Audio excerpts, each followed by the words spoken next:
Hola. Hola. Ok. Gracias, Vanina.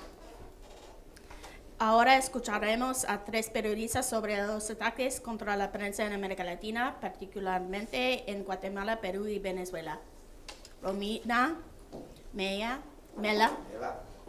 perdón. Luzmeli está aquí, sí, eso. Ella está aquí.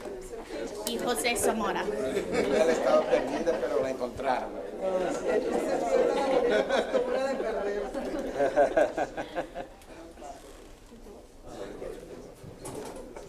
Bueno, nosotros tenemos solo 2 micrófonos aquí, pero tenemos que compartir, pero sabemos compartir, ¿no? ¿Cómo? Compartir los micrófonos. ¿Cómo así? Compartimos las miserias, no vamos a compartir la Pasamos por las manos, así se comparte.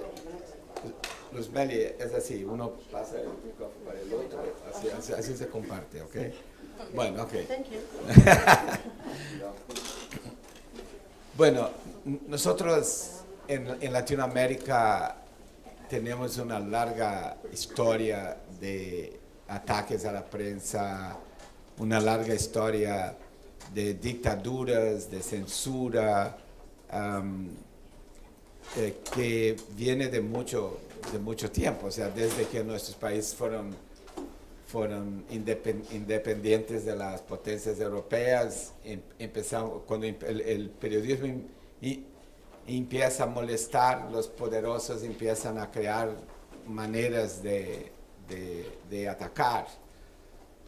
Yo por muchos años fui corresponsal en América Latina, en una época en que, por ejemplo, en América del Sur, solo Venezuela y Colombia tenían gobiernos civiles, democracias,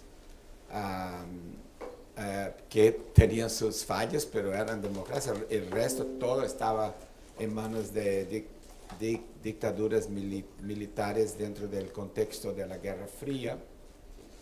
En las últimas décadas todos empezamos a tener elecciones, empezamos a democratizarnos, pero nuevas maneras de resistir al papel fundamental que la prensa ejerce en una democracia, empezaron a ser creadas por los poderosos para callar a la prensa.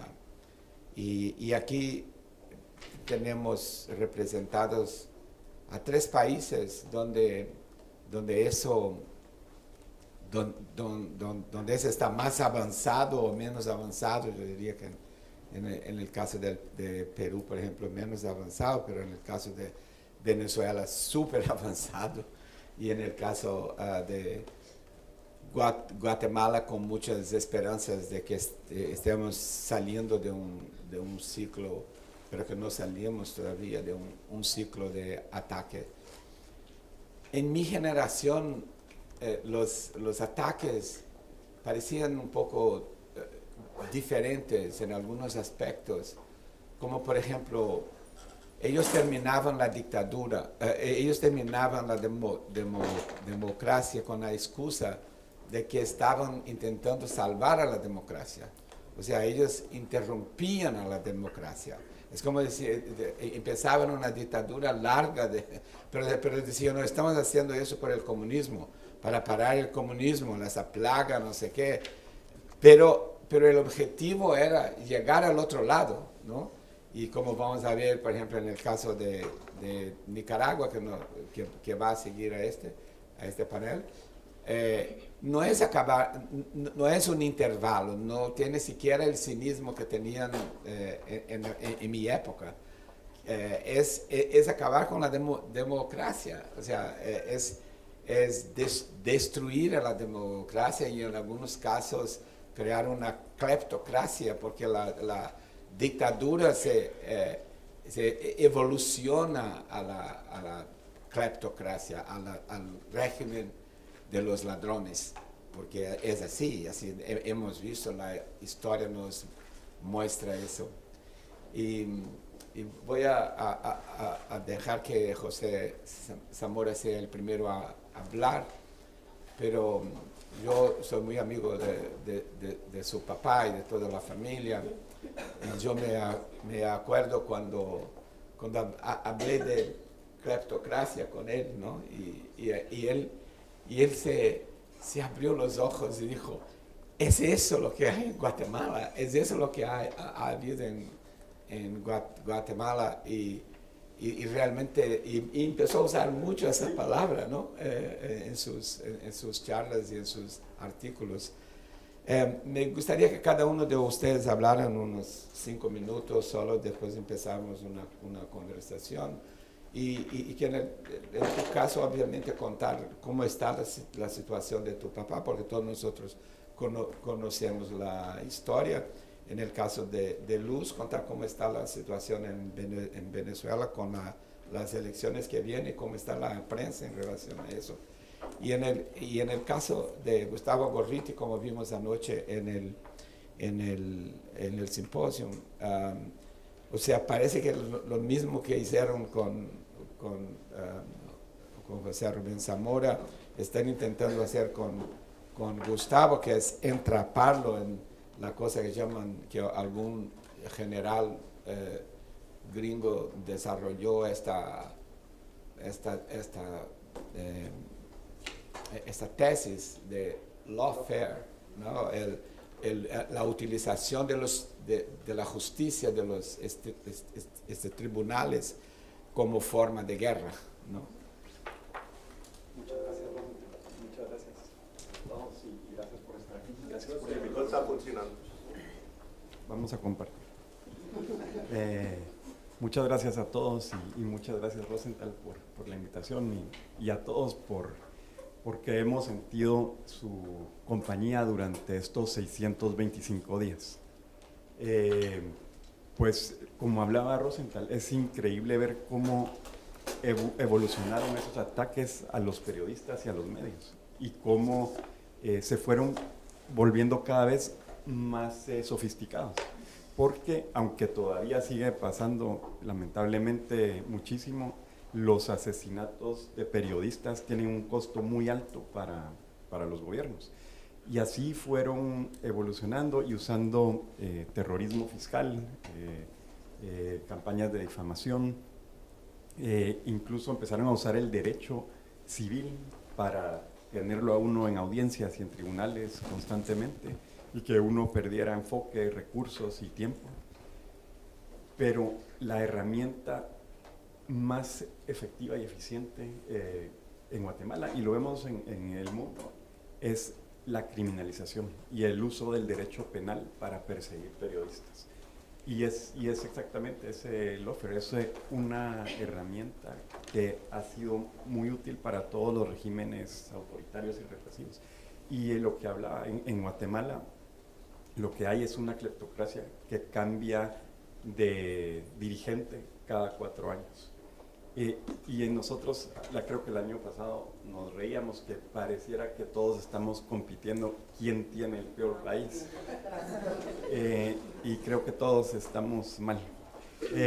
Pero lo que es increíble es que estos cleptócratas lo que son regímenes abusivos. Y algunos usan la derecha para llegar al poder, otros la izquierda. Y así toda la región, o sea, vemos Venezuela, Nicaragua, Bukele en El Salvador y el caso de Guatemala, todos llegaron con diferente bandera, pero el común denominador es el abuso y la represión. Y en el caso de mi papá, pues la administración de Alejandro Yamatei fue sumamente corrupta, pero además fue sumamente represiva, algo que no había pasado en los últimos 15 años.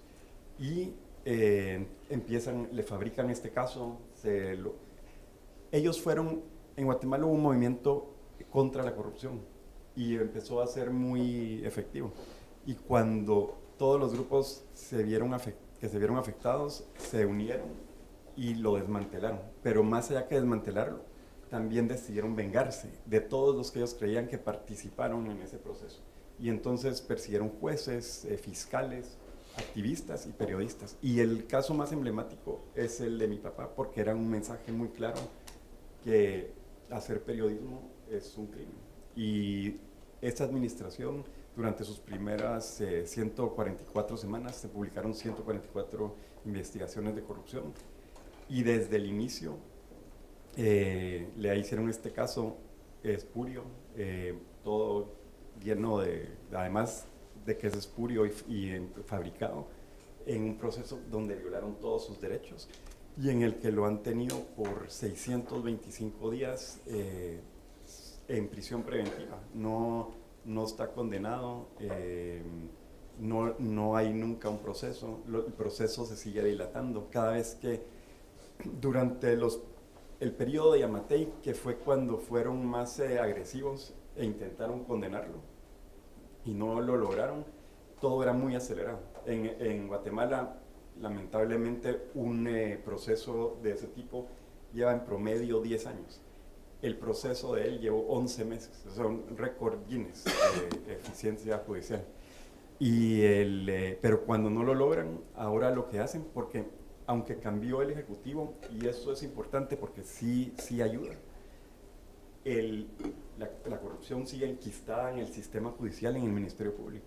Entonces sus casos están en manos de esos jueces corruptos. Entonces, ahora lo que hacen, como saben que no tienen nada, y la fiscal general, es que cuando hay audiencia, llega el juez y la cancela y la pospone. Y así cada audiencia la va corriendo 1 o 2 meses, y desde octubre han corrido la audiencia 5 veces. Y luego lo último que hicieron, porque ya no podían posponerla una vez más, es que hay una organización muy extraña en Guatemala que se llama Fundación contra el Terrorismo, que es querellante adhesivo en todos los procesos, y ahora ellos recusaron al juez y al tribunal. Entonces ahora todo está entrampado y todo sube a la Cámara Penal de la Corte Suprema de Justicia, que es una corte nombrada por Yamatei. Entonces ellos también nunca resuelven. Entonces, para mientras lo tienen encerrado, ¿verdad? En condiciones que se ha documentado que son tortura. Nadie debería estar, lo que comentaba ayer, nadie debería estar en prisión preventiva sin que se le condene por más de 90 días. Él ha estado 625, lo tienen en una celda de castigo, que nadie debería estar ahí por más de 30 días, ha estado 625. Pero seguimos peleando y seguimos denunciando, ¿verdad? Creo que lo más importante es seguir denunciando esos abusos de poder y denunciar y cubrir cómo la corrupción sigue enquistada en el Ministerio Público y en el sistema judicial, y exigir que las cortes y el sistema judicial se renueven.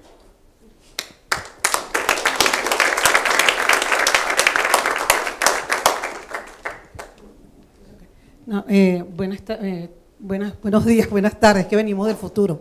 Creo que como vamos a tener 5 minutos de inicio, quería dejarles primeramente una lámina, porque lo que dijo José y lo que va a contar Romina, bueno, varios de los de aquí seguramente también ya pasaron por eso, y lo que nosotros hemos querido ir haciendo es un poco sistematizar, aprender de las organizaciones de defensa de derechos humanos para sistematizar, no solamente a través de un caso, sino el patrón que se está observando. Entonces, me gustaría que, si da chance de poner la página que dice que es una cronología, que además la empecé a hacer en una conferencia que tú nos invitaste, en un encuentro que nos invitaste. Nosotros estamos cumpliendo este año, el chavismo está cumpliendo su boda de plata en Venezuela.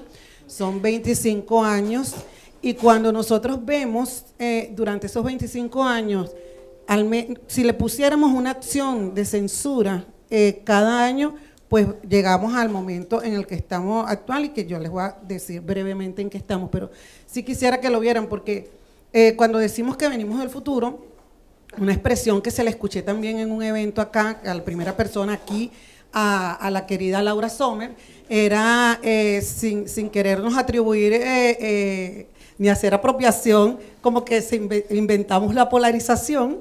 Lo que sí es que nuestros países repiten esos ciclos, como tú bien lo dijiste al principio. La otra, no, esa es propaganda. Ok, 25 años de censura. Si ustedes ven, van a ver desde, bueno, esto empezó muy chiquitico y ya es tengo que hacer 3 láminas con eso. Pero ahí van a encontrar cada caso de cada uno, se pueden ubicar inclusive, pueden decir estoy en este caso, estoy en este otro. Creo que es importante aquí ver que empieza como una luna de miel y hay medios críticos. Cada vez que la gente cree que a los autoritarios se puede conciliar con ellos y se puede pasar agachado, pues les recordamos, eso pasó en Venezuela, no resultó. Luego se acaba la luna de miel, como toda luna de miel se acaba muy rápido, ¿verdad?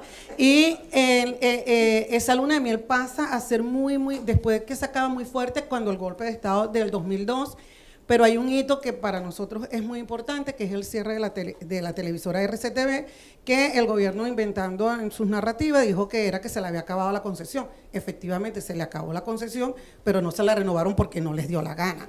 Entonces, y vamos ahí, y creo que un eclipse, utilizando la palabra que debe seguir siendo clave en la búsqueda de Google, el 2012 se da la reelección de Chávez, pero Chávez se había enfermado de cáncer en el 2011, o por lo menos se informó.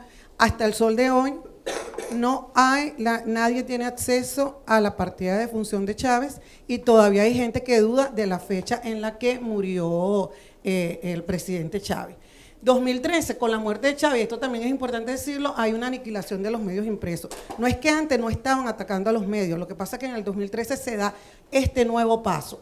Después, bueno, viene el bloqueo de los medios internacionales, varios aquí, los que saben de Infobae y de otras organizaciones saben que no se pueden leer en Venezuela. Vino este respiro hermosísimo, que además también nos reunimos aquí en eventos internacionales, como fue la primavera de los medios digitales, que producto de la censura, los periodistas fundaron medios digitales independientes con modelos de negocio variados. Todavía no existía el fondo donde está Vanina, pero bueno, aprendimos un poco de cosas, la curva de aprendizaje ha sido muy fuerte. Y yo les quería dejar, bueno, aparte de 2017, 2019, 2024, pues se produce lo que nosotros decimos el gran apagón en el 2019. El gobierno de Maduro cruza otras líneas, que es la detención de periodistas. Detienen a Luis Carlos Díaz y lo desaparecen forzosamente durante más de 8 horas. Detectamos todo lo que son desiertos informativos, hay investigaciones sobre esto, la censura, la autocensura, las campañas de descrédito. Por supuesto que para ese momento ya tenemos leyes de odio, ya está la ley de resorte y leyes que han instrumentado en países autoritarios, porque el autoritarismo son resilientes y tienen capacidad de aprendizaje y capacidad de conectarse y tienen network. ¿En qué momento estamos ahora en Venezuela? En que hace una semana aprobaron en primera discusión una ley contra el fascismo, neofascismo y expresiones similares. Bueno, cuando usted lee la ley, esa ley, si se la aplican al chavismo, los meten a todos presos, o sea, porque no tipifica, pero enuncia todo esto. Pero el punto que quisiera llegar es que, porque aquí tengo 2 sombreros, tengo el de Efecto Cocuyo, Venezuela, periodista venezolana, y también el de fellow de el ICFJ, o sea, este Spanglish mío es terrible, porque lo que nosotros estamos viendo es un patrón en la región. Y nos cuesta ver el patrón cuando estamos viviendo la situación. ¿Y qué es lo que cuenta de Guatemala? El mismo procedimiento, la misma receta, solo que sacas una caja de herramientas, en tu caja de herramientas contra los medios, bueno, sacas la criminalización, la judicialización, en el caso de ustedes también, en el caso de la estigmatización, de la difamación, los casos de periodistas venezolanos han sido documentados por la misión de determinación de hechos de cómo han sido blancos de difamación, ataques, campañas de hostigamiento y judicialización. O sea que el abanico es muy amplio. Y lo que estamos viendo justamente cómo eso se está repitiendo en distintos países de Latinoamérica y cómo eso está generando la expulsión de periodistas. Y al expulsar a los periodistas, que es el punto en el que me gustaría ahí detenerme en el caso venezolano, pues estamos, por supuesto, generando todo un desmantelamiento, no solo el que generó el Estado de desmantelamiento de la industria de los medios, sino también del ejercicio del periodismo, porque son 25 años, y ayer lo decíamos, todos los periodistas que hemos hecho investigación de distintas áreas en Venezuela, casi todos nos conocemos porque somos un país relativamente pequeño, y todos nos encontramos siempre, y cada vez hay más gente, o sea, más periodistas venezolanos que están viviendo en el extranjero, pero no se consideran exiliados, o no hay categorización para eso. Entonces, cuando tú empiezas a buscar la tipificación de qué es el exilio y por qué el periodista se va de su país de origen, pues empezamos a ver que sí hay necesidad de hacer esas tipificaciones para poder generar iniciativas que puedan lograr apoyar a que los periodistas sigamos haciendo periodismo, estemos donde estemos. Gracias, Irma. Es la primera vez que Luz Mary habla 5 minutos. La censura me tenía así. Bueno, voy a tratar también. Si me pasa un poquito, por favor. Sí. Bueno, primero, muchísimas gracias por la invitación, por estar aquí, y gracias a todos ustedes por escuchar y por las muestras de solidaridad que he tenido de ustedes a lo largo de todos estos días. Voy a tratar de resumir muy bien lo que nos está pasando. IDL Reporteros es un medio de periodismo de investigación que, como dijo Rosenthal, lo dirige Gustavo Gorriti, que es uno de los periodistas de investigación más reconocidos y más importantes en América Latina, pero podría decir en general que en el mundo por la trayectoria que ha tenido. El medio tiene 14 años de existencia y, si bien es cierto, producto de nuestras investigaciones, ninguna de las investigaciones ha podido ser refutada, hemos tenido campañas de desinformación. Sin embargo, el último año se ha desatado sobre todo una agresiva campaña de desinformación contra IDL Reporteros, y que además se ha centrado especialmente en Gustavo. Esas campañas han sido organizadas por una coalición de organizaciones, de partidos políticos, de operadores políticos, investigados por graves casos de corrupción en el Perú, por crimen organizado, lavado de dinero, y sobre todo aquellos que están vinculados a un caso que desde IDL Reporteros hemos cubierto en los últimos años, no solo en el Perú y de forma regional también, que es el caso Lava Jato, que en Perú ha básicamente cubierto virtualmente casi todos los expresidentes del retorno de la democracia en nuestro país, a líderes de partidos políticos, alcaldes, gobernadores, etc. Ha sido el gran caso de corrupción en nuestro país, y creo que ciertamente también en América Latina. Entonces, estas campañas a lo largo de este año se han intensificado muchísimo, y Gustavo ha sido presentado como una especie de fiscal de la nación en la sombra, como una especie de titiritero, y quien coordina todas las investigaciones y dirige las investigaciones desde las sombras del caso Lava Jato en el Perú. Son absolutamente delirantes estas acusaciones, como por ejemplo el hecho de decir que Gustavo instigó el suicidio del expresidente Alan García, quien, como me imagino que muchos de ustedes saben, se suicidó durante su arresto en el año 2019 en su casa, cuando fue la policía y la fiscalía para arrestarlo en el contexto de estas investigaciones por el caso Lava Jato. Bueno, desde ese momento, pero hasta ahora sobre todo, se ha pretendido decir que Gustavo instigó el suicidio del expresidente junto con los fiscales que investigan estos hechos en el Perú. Estas campañas de desinformación, como digo, han estado muy bien organizadas y sobre todo han estado propaladas y se han iniciado en un medio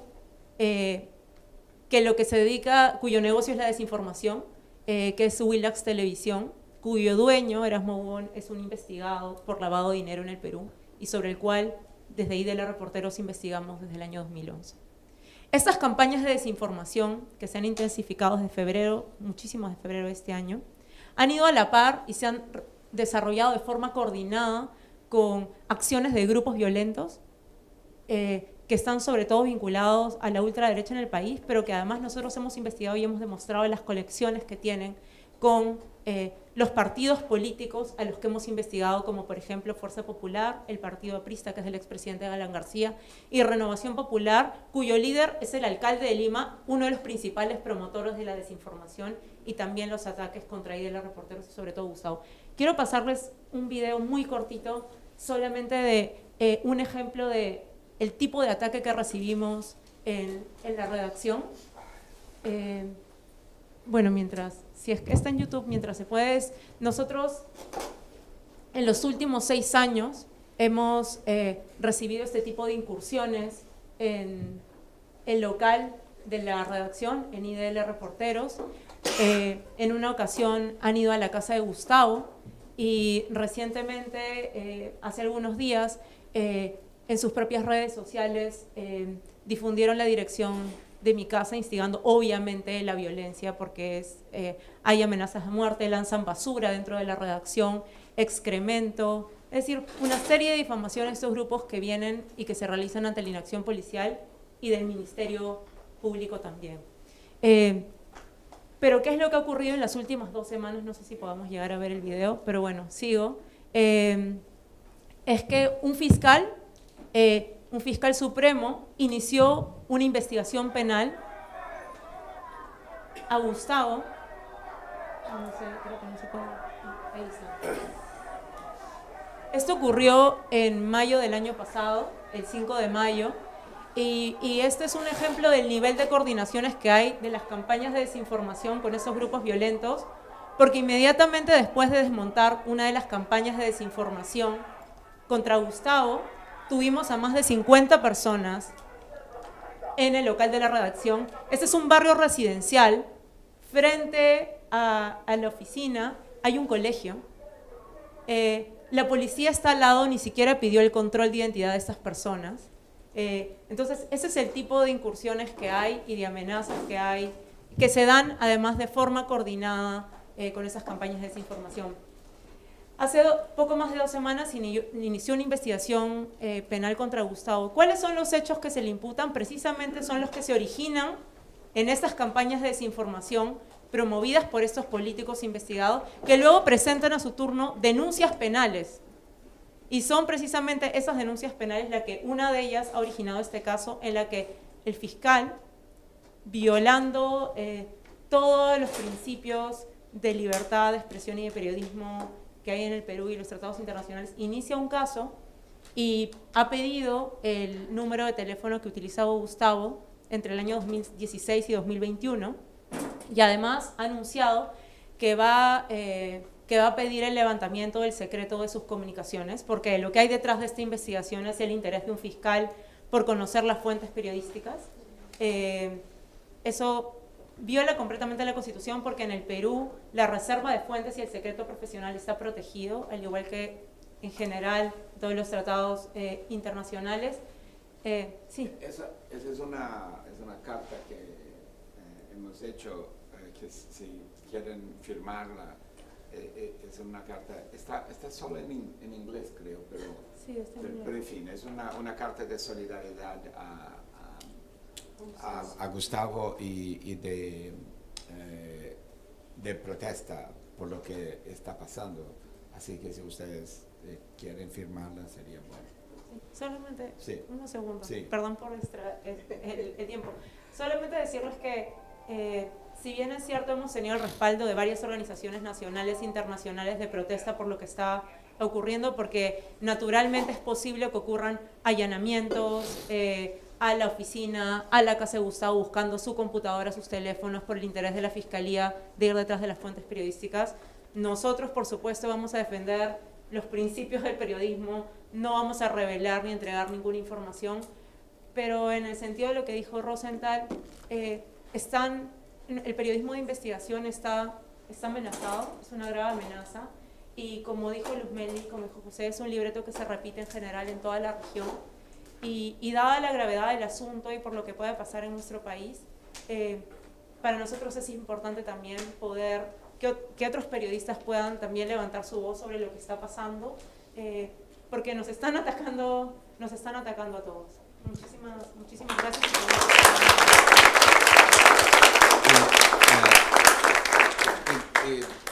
Gustavo, también mi querido amigo de muchos años, y estuve en Harvard. Yo estuve el año después de él, pero él estaba ahí escribiendo su libro sobre el Sendero Luminoso, que es el libro más importante que se escribió sobre ese grupo. Y cuando hubo el golpe de Fujimori, yo estaba en Río y Gustavo fue el primer periodista que yo escuché que además de haber sido secuestrado, su computadora fue en la noche del golpe cuando lo secuestraron, llevaron también su computadora. O sea, es un pionero ya tuvo tantas batallas antes, pero esa es como que diferente por eso del lawfare, ¿no? De usar el tribunal, usar las leyes en contra. Yo creo que voy a parar por aquí porque a menos que a reserva de que alguien tenga alguna pregunta muy corta y importante, estamos un poco retrasados con el programa. ¿Está bien? ¿O alguien quiere decir algo más? ¿O? No, yo sí quería hacer dos cosas. Bueno, Yo quería sí. hacer dos cosas. Uno, voy a mostrarles solamente una lámina para que ustedes me ayuden también a identificar luego en qué les ha pasado en sus países sobre este patrón que nosotros hemos ido identificando, que está, como les dije, está la receta, ¿no?, de todo lo que se está haciendo. ¿Sí o no? Ah, ok, tenemos mucho tiempo. Alguien se quedó en el futuro otra vez, ok, perfecto. Y me gustaría que lo vieran porque insisto que tenemos que empezar a ver todos estos procesos como algo que está pasando en la región. ¿Y por qué creo que es importante verlo? Porque a diferencia de otras regiones, esto no es un concurso de desgracias, a diferencia de otras regiones donde hay guerras, donde hay conflictos de distintas naturalezas muy fuertes, en Latinoamérica no tenemos un gran conflicto en general que permita que muchas organizaciones y mucha gente esté atento a lo que está sucediendo en la región. Y ha sido como un goteo de autoritarismo que ha ido de país en país y están todos como si fuesen casos aislados. Epidemia. Sí, entonces como que si fuesen casos aislados y cuando escuchas caso Gorriti, caso Zamora, empiezas a ver incluso que hay un paso más allá, que es que no les importa que el periodista o la figura sea de altísima relevancia, están dispuestos a pagar el costo. Y eso tiene que decirnos a nosotros algo.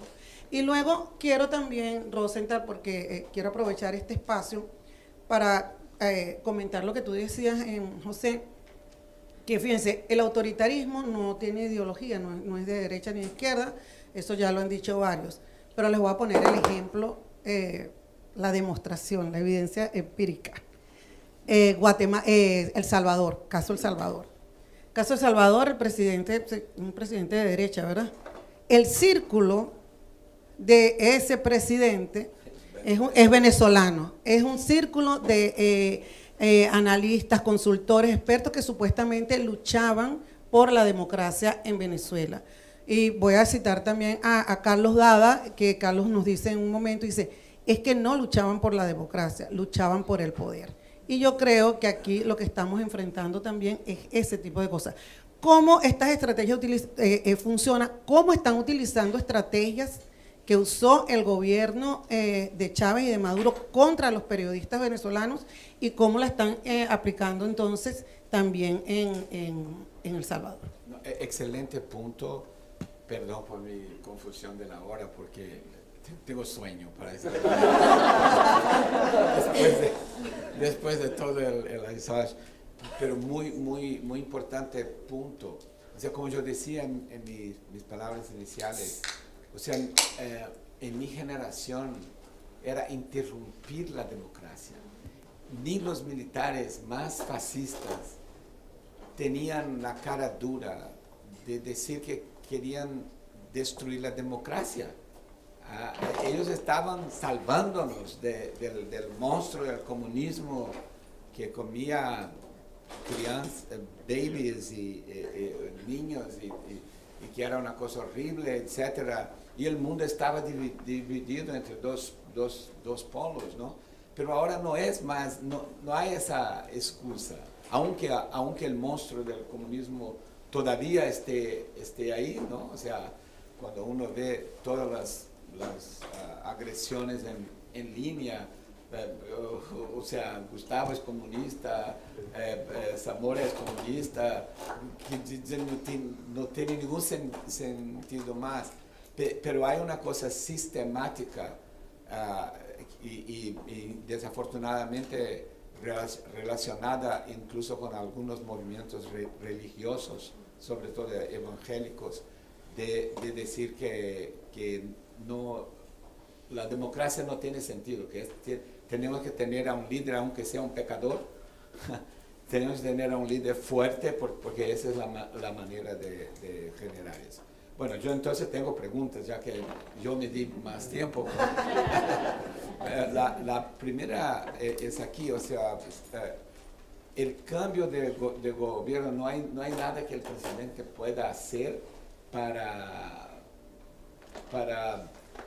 corregir el problema de esa mafia que toma. ¿Qué puede hacer el presidente constitucionalmente? El presidente lo que debería hacer, que también es muy frustrante ver su inacción, pero es entendible, pero él lo que debería hacer es renovar el sistema judicial. Hacer una reforma y judicial. limpiarlo. Sí. Y lo que también pasó es que la administración anterior extendió los plazos de las cortes. Entonces, y además también lo sobornó, entonces extendió su plazo y eran totalmente alineados al Ejecutivo. Y todavía están ahí. Entonces, lo que hay que hacer es esa reforma judicial. Y, por otro lado, hay que hacer la misma reforma en el Ministerio Público. Lo que pasó en Guatemala es increíble, porque cuando hubo ese proceso de combate a la corrupción, se trató de fortalecer a la figura del fiscal general.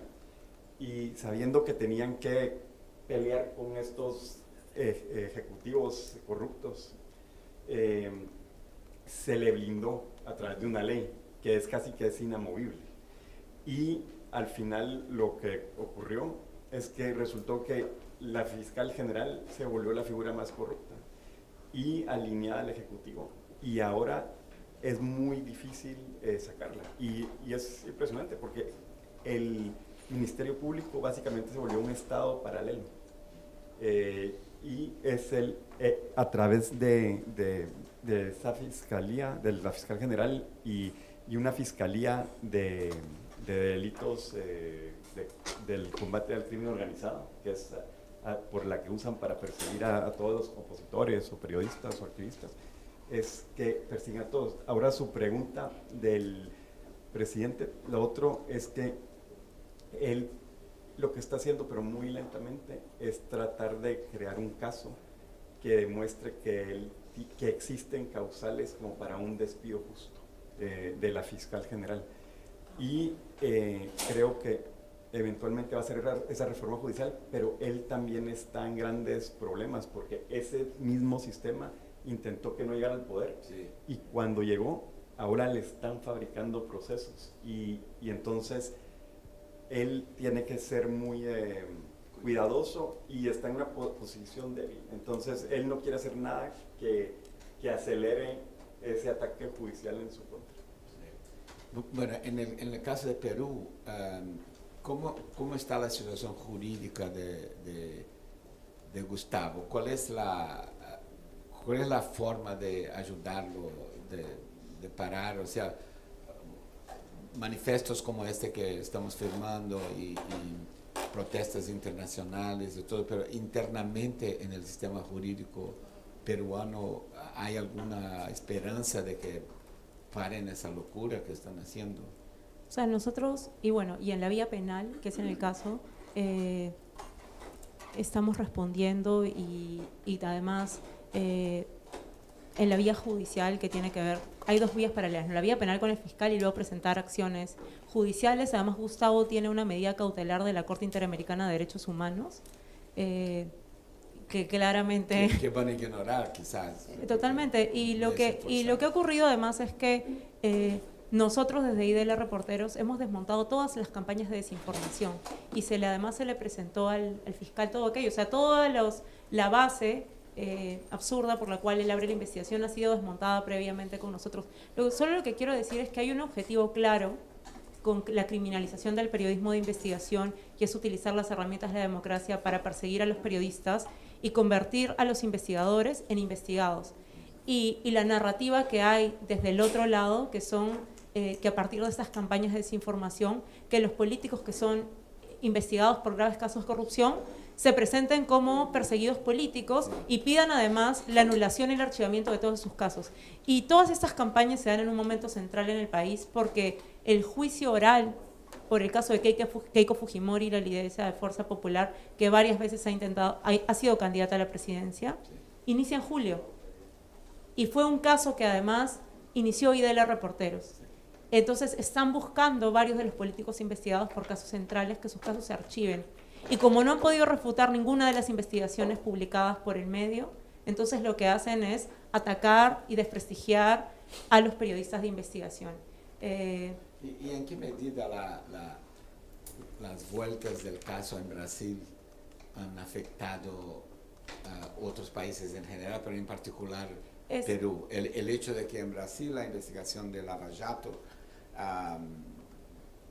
por algo también de abuso de los fiscales del Ministerio Público, que en vez de estar satisfecho con haber descubierto una de las más grandes, sino el más grande escándalo de corrupción comprobado con centenares de millones de dólares, se empezaron a politizar y a exagerar y no sé qué. Así que el caso en Brasil se está yendo abajo. Ha tenido un impacto importante en América Latina porque precisamente se logró a través del Supremo Tribunal Federal que determinaron que la cadena de custodia de las pruebas la invalidaron. Entonces varios políticos investigados en graves casos de corrupción en el resto de países de la América Latina está pidiendo la anulación de las pruebas en base a lo que pasó en Brasil. En base a lo que no pasó en base a las pruebas, porque las pruebas son irrefutables. Son irrefutables. Lo que están acudiendo es al Supremo Tribunal Federal de Brasil, donde el juez Toffoli, para decirles, como ustedes anularon aquí pruebas por la cadena de custodia, entonces por favor también anulen estas pruebas para nosotros. Y luego el juez Toffoli se las ha concedido al expresidente Ricardo Martinelli, por ejemplo, en Panamá. En Perú se las concedieron precisamente a un investigado en el caso Keiko Fujimori y al expresidente Ollanta Humala, pero en el Perú el Poder Judicial ha decidido en el caso de Humala. Nosotros acá tenemos las pruebas, han sido entregadas de otra forma, entonces no tiene validez lo que podía ocurrir en Brasil. Sin embargo, Keiko Fujimori ha utilizado precisamente eso que le ha concedido el juez allá para pedir el archivamiento de su caso en Perú. Entonces ha tenido naturalmente un impacto en América Latina. En verdad, las cleptocracias o las mafias o todos esos esquemas corruptos y todos los dictadores y aspirantes a dictadores utilizan las libertades y el sistema, ese es para ti, Luz, utilizan el sistema democrático para ir en contra de la democracia. En el caso de Venezuela es claro que Chávez utilizó las libertades, los preceptos democráticos para ir de poquito en poquito destruyendo la democracia y creando la dictadura que existe hoy, ¿no? Sí, fíjense que es esta táctica de llegar al poder a través de los instrumentos de la democracia para desmantelar la democracia a través de sus propias instituciones y hacer una sustitución de élite. O sea, uno lo dice ahorita, como siempre echamos la broma de que venimos del futuro, pero cuando lo decíamos hace 20 años no nos prestaban atención, ni hace 22 años, y nos decían que habíamos tomado partido y todo esto. Y aunque no voy a utilizar la palabra la venganza es dulce, creo que el hecho de que eso pasaba solamente en nuestros países, en países subdesarrollados, tropicales y todas estas cosas, que eso haya pasado aquí en Estados Unidos, que haya... No ha pasado. Está Bueno, pasando. exacto, que haya un liderazgo que haya apuntado a los medios, a los periodistas y los haya puesto contra la pared, que les haya dado unas cachetadas, a lo cual nosotros estábamos acostumbrados que nos dieran cachetadas y nos dieran todo esto, pues ha traído también la conversación internacional y creo que también es importante, bueno, porque lo que te demuestra es el patrón. Ahora, yo quería abordar el caso de Gorriti por lo siguiente. Hacer la solicitud de llegar a que se levante el secreto de la fuente, eso puede ser un precedente terrible para todos los periodistas. ¿Por qué? Porque así como están utilizando lo que ha pasado con el caso Lavajato para usar esto, los abogados saben cómo se llama eso, digamos las cosas similares y los precedentes, aquí también el autoritarismo va contra las fuentes. Y en Venezuela ya hemos vivido autocensura de fuentes que tienen información y que no se atreven a hablar y no quieren decir cosas porque también los persiguen. Y les pongo este ejemplo otra vez rapidito. Ustedes saben que, bueno, estamos haciendo una investigación, una cronología sobre los hechos que rodearon la muerte del presidente Hugo Chávez. Los que estuvieron en el momento con el presidente, cuando el presidente Hugo Chávez dijo que tenía cáncer, cuando uno hace un paneo, uno ve cómo cambió la nomenclatura. Ninguna de esa gente está. O sea, los que llamaban los hijos de Chávez, todos están perseguidos, acusados de corrupción, bueno, por el mismo, por Maduro. Pero esas personas que tienen la información, y que aprovecho para decírselo aquí públicamente, que si nos están escuchando, que saben todo lo que ha pasado, también tienen miedo de entregar la información. Entonces, ¿por qué? Porque el autoritarismo va a ir justamente a ver cómo logras levantar ese secreto y ya que no lo puedes hacer porque el periodista no lo va a entregar, vas a utilizar cualquier cosa. Eso también está pasando en nuestros países. Yo quisiera agregar que es todo lo replican y lo adaptan y lo copian. Y es increíble también el caso de Gustavo porque mi papá también tiene medidas cautelares y no les importó. Existen todas las pruebas y se documentó que no hay caso y las pruebas no las aceptan. Y creo que una de las grandes lecciones de este proceso es que en épocas que la violencia era física y en las redacciones teníamos protocolos y esquemas de seguridad, cambiar la rutina, ir a dormir a diferentes casas, salir del país. Y creo que con estos ataques hay que crear esos esquemas para defenderse de la persecución penal. E incluso, al igual que como en los casos de periodistas asesinados, que siempre hay una alerta y generalmente los periodistas que lamentablemente los han asesinado tuvieron alguna noticia y no la tomaron en serio. Creo que es importantísimo de identificar bien cuándo viene una captura, porque creo que eso es un gran error. No hay que dejarse capturar. O sea, porque yo siento que cuando uno sabe que es inocente y como periodista uno dice, yo tengo todo documentado, tengo cómo comprobar la verdad, me voy a defender en tribunales sin ningún problema. Y no son tribunales, no es justicia. Es persecución, entonces uno no se puede entregar a ese sistema. Eso es muy, muy importante lo que dijo, porque yo me acuerdo de hace unos años un periodista que estaba por ser preso, que simplemente, como yo vi en Brasil durante la dictadura militar muchas veces, porque la gente era presa frecuentemente, o sea, si tenía algo pasando que la policía política pudiera pensar que iba a hacer algo, iban a capturar preventivamente. Ese periodista recientemente decía, no, estoy con mi maletín listo para que cuando venga vaya para la cárcel. Se podría hacer eso en un momento que sabías que ibas a entrar y salir por un periodo o no sé qué, o si era importante que el público subiera del absurdo, pero dices muy bien, y no me había percatado para eso, que realmente en ese escenario hay que tomar, hay que salir, cuando es la hora de salir del país, hay que salir del país, no hay que dudar, porque si te caes en en ese web, ¿cómo llaman? De la araña. Sí, es una telaraña. Una telaraña, si cae en esa telaraña estás frito. Y es muchísimo más complicado defenderse Sí, desde una celda sí, que defenderse en libertad.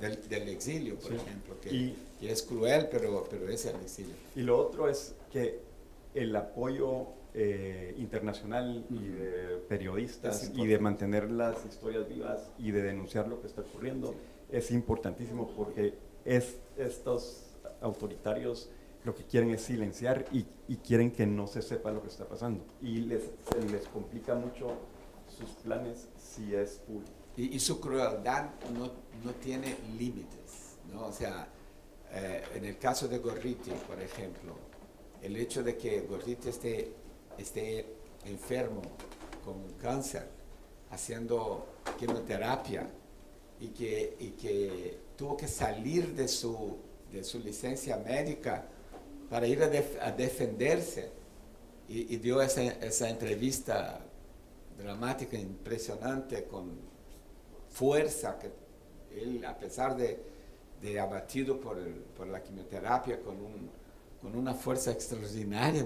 yo pienso, ¿no? Y lo que pasó después la entrevista está en YouTube. Lo que pasó después es que la campaña empezó a decir que el cáncer era fake, que eran maquilladores de Hollywood que habían disfrazado una persona que estaba abatida por la quimioterapia. Van a público a decir que es una mentira.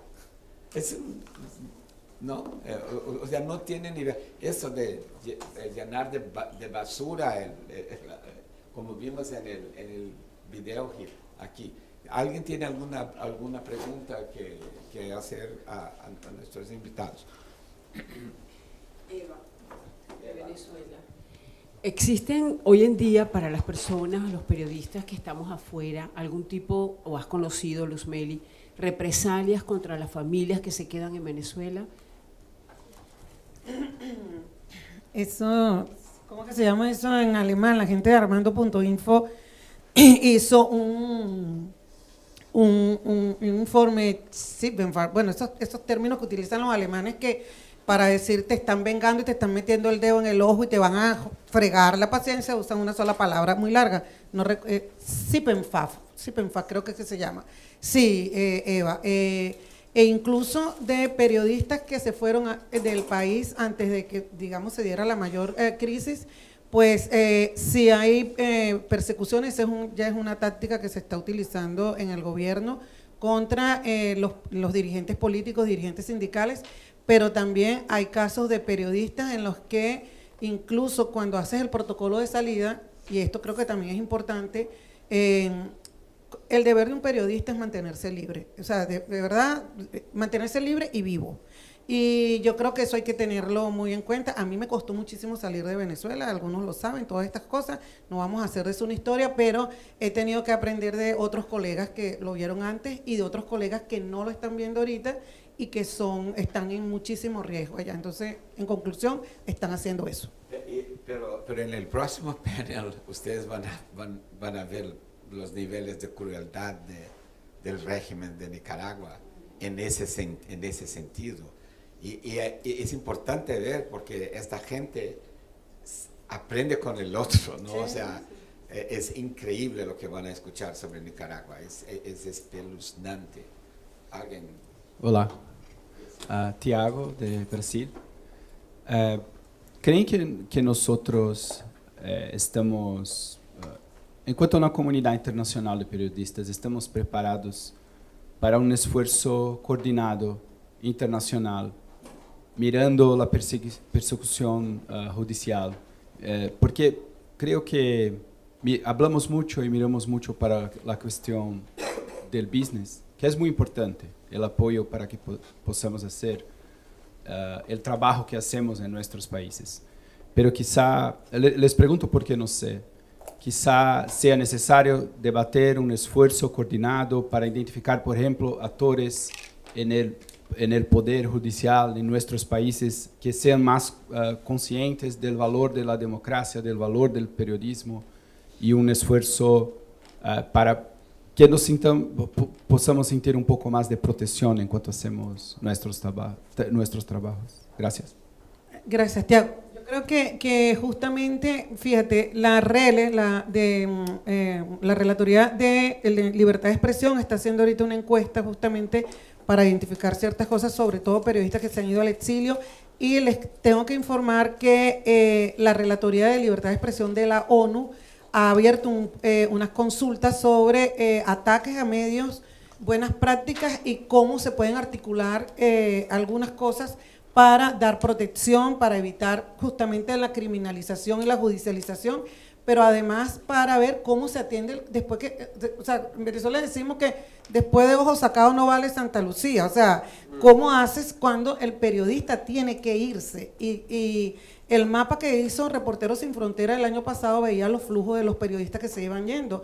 Un reportaje de Reuters del instituto revela que en el 2023 más de 400 periodistas tuvieron que recibir apoyo para salir de sus países, eso era el doble del 2022.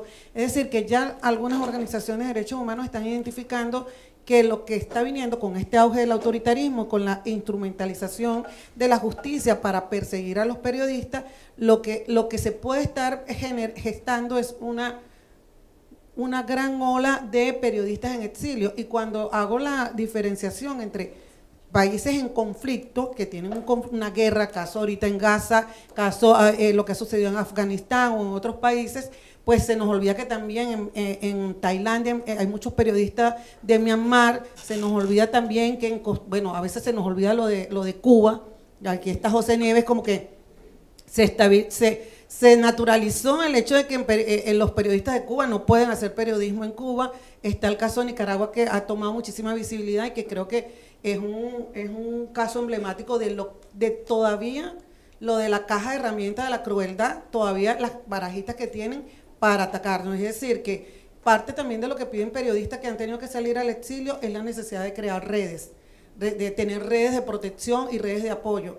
Mire, esto va a salir al aire, está siendo cosa que uno no comparte, sino en grupos muy chiquitos. Nosotros tuvimos que sacar periodistas de Venezuela bajo situación de persecución. Cuando tú estás bajo situación de persecución, difícilmente puedes pensar bien, o sea, no puedes pensar. Entonces, una de las personas decía, no puede ser que alguien pase por todo esto en plena pandemia del COVID, un caso de criminalización también, no funcionaban los tribunales y aceptaron una demanda y pusieron a todo el mundo en riesgo. Y tuvimos que sacar gente de Venezuela y mover gente. Cuando tú ves que muchos hemos pasado por situaciones similares, dice, esto no puede, o sea, no pueden otras personas pasar por esto. Entonces, ¿qué es lo que se puede hacer? Bueno, por ahí si ustedes quieren escribir algunas cosas, nos las dejan a José Nieves y a mí, que estamos ahorita tratando de ver qué cosas se están haciendo y cómo se pueden articular esfuerzos para eso. Sí, es muy bueno que haya mencionado lo de Cuba, porque realmente, o sea, ellos también tienen una vasta experiencia de eso, y en Cuba también se enfrenta, no tan sofisticado quizás como lo que Galina habló de Rusia en el Assange, pero el uso de la tecnología también es un problema en el arsenal de armas de esta gente que quiere callar al periodismo. ¿Alguien tiene alguna preguntita aquí? Hemos estado platicando, gracias. Hemos estado platicando contigo, Luzmeli, estos días, que justo en países como el mío, México, ¿no? Vemos lo que ha ido pasando en otros países y lo vemos de pronto como que muy lejano. Sabemos las cosas que están pasando en la actual administración. Hemos tenido casos recientes de compañeros también que han tenido que hemos tenido que accionar de manera muy rápida para situaciones que se han dado de desapariciones y tal. Y mientras que podemos ir avanzando de una manera más formal, ¿qué nos puedes recomendar así como en corto? Porque un problema que vemos es que de pronto pareciera que no nos la creemos y no nos solidarizamos y nos unimos para creérnosla y hacer acciones inmediatas y no esperar a que nos pase lo que ya vimos que pasó en otros lados. Gracias. Mira, lo dijo José, yo lo traía en una de las láminas, y era que nosotros no podemos dar por sentadas las libertades. Y fíjense, en el 2016, cuando uno presentaba aquí en Estados Unidos la situación de Venezuela, y había un ejemplo que uno utilizaba, ustedes se imaginan, esto en inglés, en mi mal inglés, pero bueno, lo hacía, ustedes se imaginan que el presidente de Estados Unidos atacase al Washington Post o al New York Times. La mayoría de la gente decía, eso es imposible que pase, en Estados Unidos es imposible. Eso fue en el 2016. Entonces, lo que quiero decir con todo esto es que los periodistas somos muy frágiles. Los medios también son frágiles y las diferencias y las divisiones que hay entre medios y periodistas también aumentan esa fragilidad, bueno, porque tienes la empresa como tal y tienes al trabajador. Incluso yo diría que empecemos a hablar de trabajadores de la prensa, porque el caso de Nicaragua, el año pasado, cuando el vuelo de la deportación, de la expatriación, había trabajadores, conductores que eran conductores del diario La Prensa, y eran trabajadores de la prensa que fueron expulsados por estar trabajando en ambiente periodístico. Entonces, una sugerencia de las lecciones que hemos aprendido, solo no podemos. O sea, nadie solo podemos. Tenemos el caso de Gorriti y el caso de Zamora, que son, como dicen, emblemáticos ahorita, pero son casos que te sirven para visibilizar todo el proceso. Entonces, creo que hay que generar más redes. Sí, un otro problema que es muy importante es que los malos, para ponerlos todos en un básquet, entendieron en cómo no solamente atacar a los periodistas y a los medios, pero atacar a la institución del periodismo. La propia existencia del periodismo es blanco de un ataque también sin precedentes con mi larga historia de cubrir dictaduras en América Latina. A ninguna dictadura militar que yo cubrí se ocurrió, hasta porque no era posible, porque era una época en que los periodistas tenían el monopolio del periodismo, de las funciones básicas del periodismo, que es recaudar, buscar información y distribuir. Solo nosotros teníamos ese monopolio. Ahora ellos pueden, por la revolución digital, ellos pueden llegar directamente. Entonces, alguien como Bukele, por ejemplo, es casi que explícitamente diciendo, no necesitamos periodistas más, porque yo puedo hablar directamente con la gente. Y el periodismo, fruto de ese monopolio de tantos, desde de 150 años, por ejemplo, para poner un marco en el periodismo comercial de masa, el periodismo se volvió muy arrogante. ¿Cómo pasa con todos los monopolios? Ayer tuvimos en el Azaj ese panel con los influencers y estamos con Summer empezando un proyecto de qué es lo que tenemos que aprender con ese fenómeno impresionante que existe de los influencers. Y una de las cosas más importantes es transparencia. Es no solamente informar, sino educar a la gente sobre el periodismo, porque no hay un contraataque. O sea, cuando Trump empezó a hacer el proselitismo en contra del periodismo aquí, o sea, mi querido amigo Marty Baron decía, we are not at war, we are at work. Y yo le decía a Marty, no estamos en guerra, estamos haciendo nuestro trabajo. Yo decía a Marty, tienes que poner una coma y decir, pero it's no business as usual.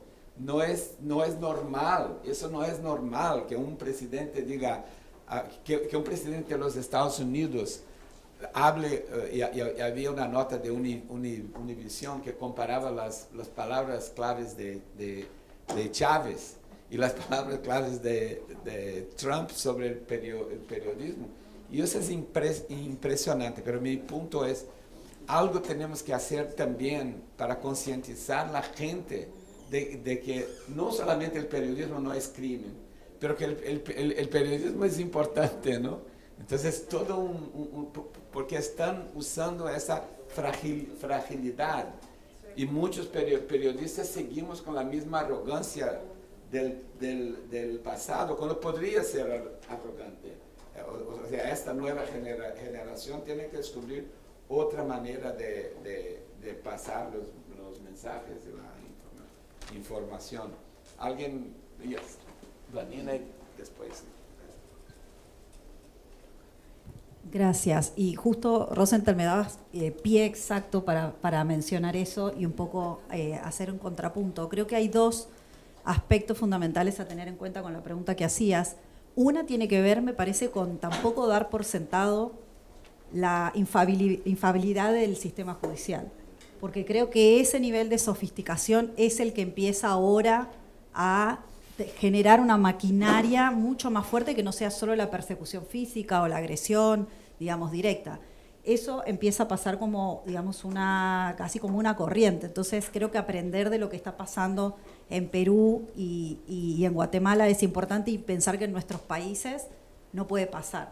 Y segundo, lo que decías en cuanto a la transparencia, hacer autocrítica.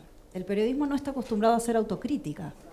Y en relación a lo que decían, a lo que está pasando en Argentina, el nuevo presidente ha encontrado un eslogan absolutamente clave para poner en contra de la audiencia a la prensa, y es que toda la prensa está comprada a través de la publicidad oficial, a través de... Entonces, ojo con eso, porque nos estamos dando cuenta que en realidad no solamente tenés que pelear contra el gobierno local, sino también tenés que enfrentarte a tu propia audiencia que no te cree. Entonces, tampoco dar por sentado que todo lo que hagamos nos van a creer. Tenemos que ser transparentes y autocríticos.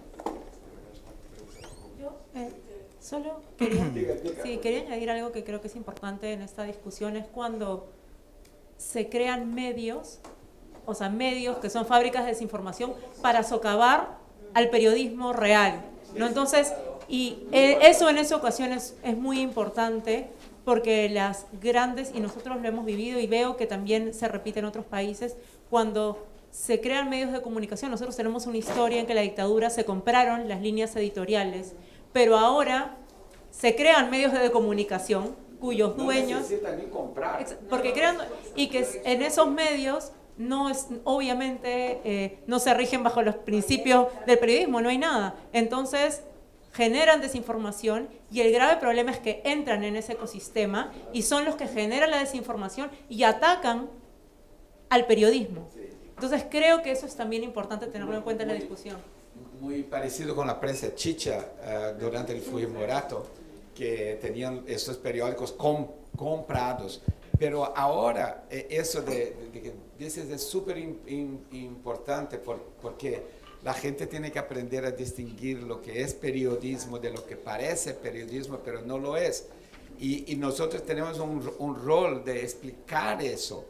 Y ahora, el lado así más pesimista es que con la inteligencia artificial ahora, eso se va a multiplicar de una manera peligrosísima, porque una cosa son los trollers que estamos viendo y tal, con gentes que trabajan en eso, que venden eso, y otra es lo que con la inteligencia artificial generativa se va a poder hacer.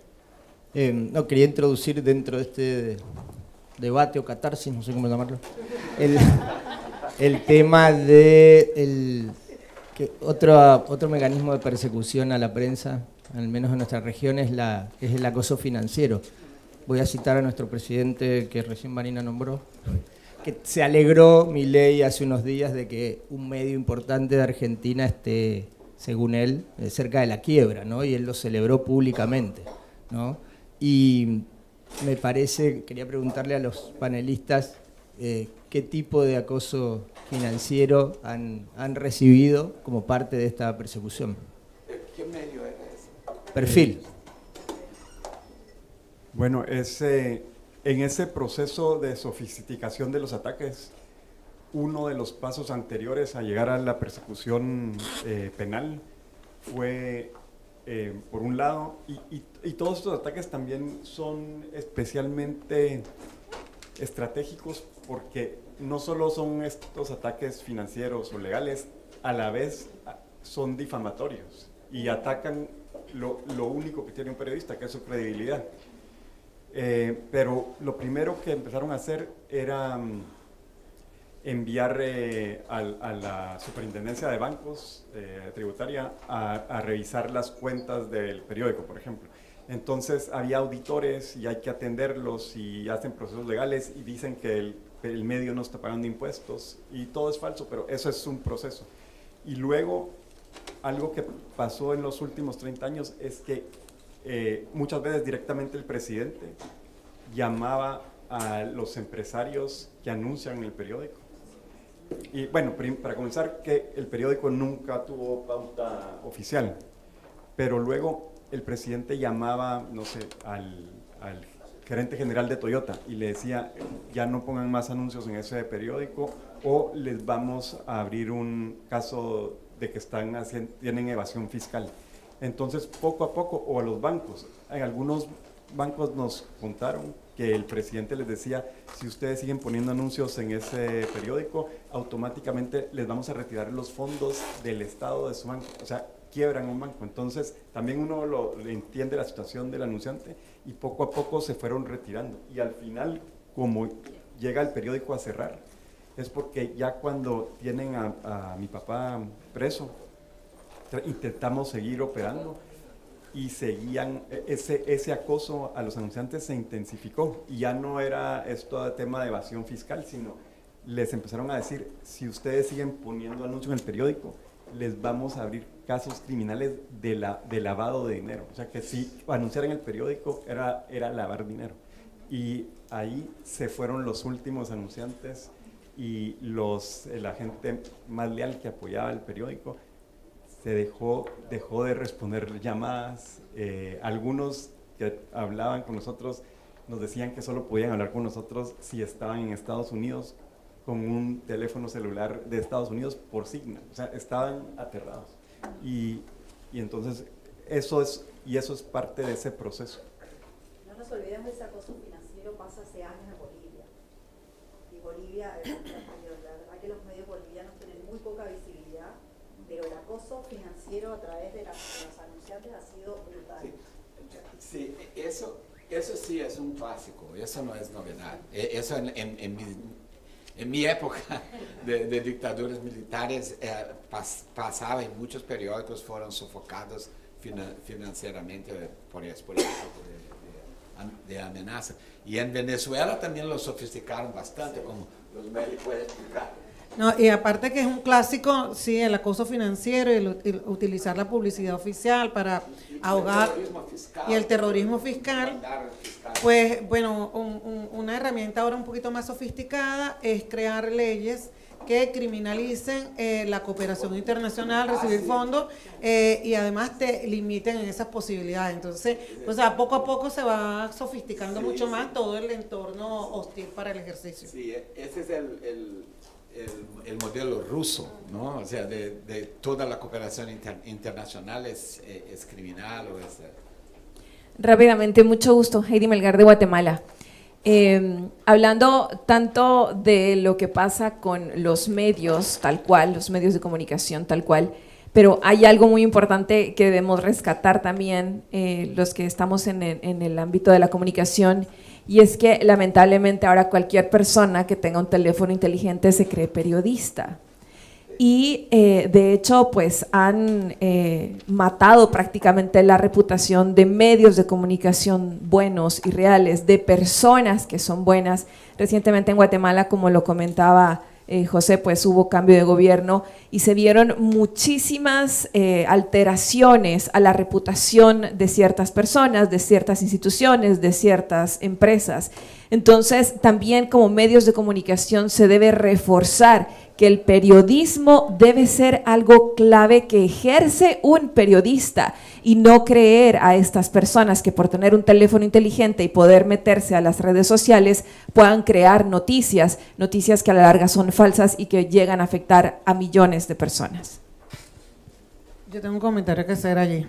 ¿Cómo es que te llamas? Disculpa. Heidi Melgar. Heidi. No, yo creo que el punto de la disrupción que hay, que lo dijo Rosenthal, y que creo que es la investigación que van a hacer ustedes acá, hay un poco lo siguiente. Eso es una realidad. Nosotros tenemos un ecosistema en donde justamente el hecho de la disrupción con Internet ha, digamos, democratizado el acceso a los medios y a la producción de contenido. Pero es una realidad que está allí. Y también es que legalmente, internacionalmente, pues todos tenemos derecho a la comunicación. Ahora, el ejercicio profesional del periodismo es otra cosa.